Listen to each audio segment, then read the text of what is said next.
gonna fix a big old pot of pinto beans in my Instant Pot. This is, gosh, I think about 3 pounds. I had a 4-pound bag, and I opened the bag and lifted them to pour into the water. Not this water, because I've done rinsed them a million times now, but I accidentally poured a bunch more than I wanted to put in there. So I've decided that I'm going to have pinto beans and cornbread, and then I'm going to fix chili beans, and I might fix some refried beans. Whatever I can do with these beans is what I'm going to do. But I'm going to cook these in my Instant Pot now. They're pinto beans. I've got, well, you can see how much water I've got in there. I've got a big pot of fat meat, or whatever it's called. That's what my grandma called it.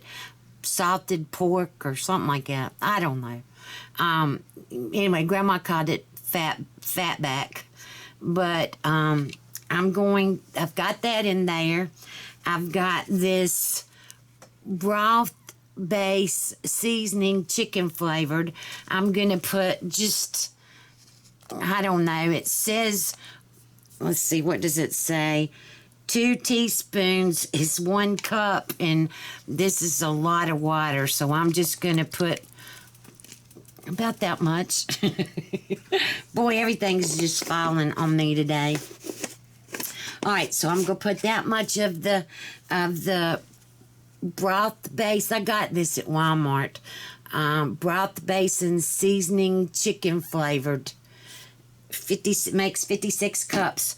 All right, and then I'm going to put, I didn't bring any measuring spoons or anything in here with me because I'm not feeling very good today. I sent my nurse home because I don't feel very good. I don't know whether it's the weather or what it is, but I'm just not feeling very good. So I've already put these beans out, so I'm gonna have to go on and cook these, and so I'm just gonna put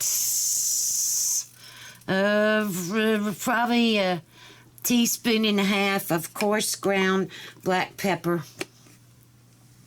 in there, and then I'm going to put about a tablespoon of kosher salt, coarse ground black pepper, 1.5 teaspoons, and a tablespoon of kosher salt. All right, and got all the water in there, got everything in there.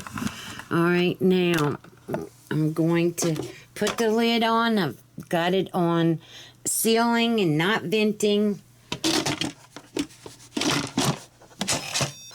All right, and you hear that little noise, that means that it's locked. All right, so I'm going to go manual, and I'm going to take this all the way. Since it's as much beans as it was in here, I'm going to take this up to 40 minutes, and I'm going to let this come down totally on its own, and then I'll make sure that there's enough water in it.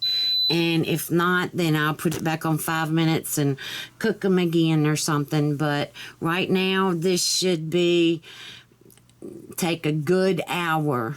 Well, more than that, because it's got to come up to pressure.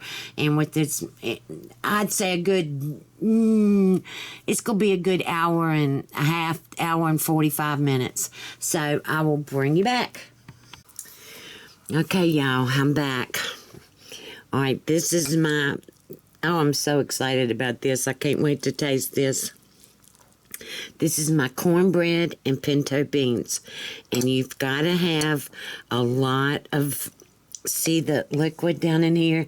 You've got to have a lot of the soup from the beans or whatever to make this taste good. Oh, gosh. You take your cornbread and you mash it into pieces or whatever, and then you put your beans and the juice on your beans, And it is so, so good. My grandma called it mush. That's what they called it. All right, y'all. I'm going to eat this, and I'll bring y'all back for a few minutes in a little while.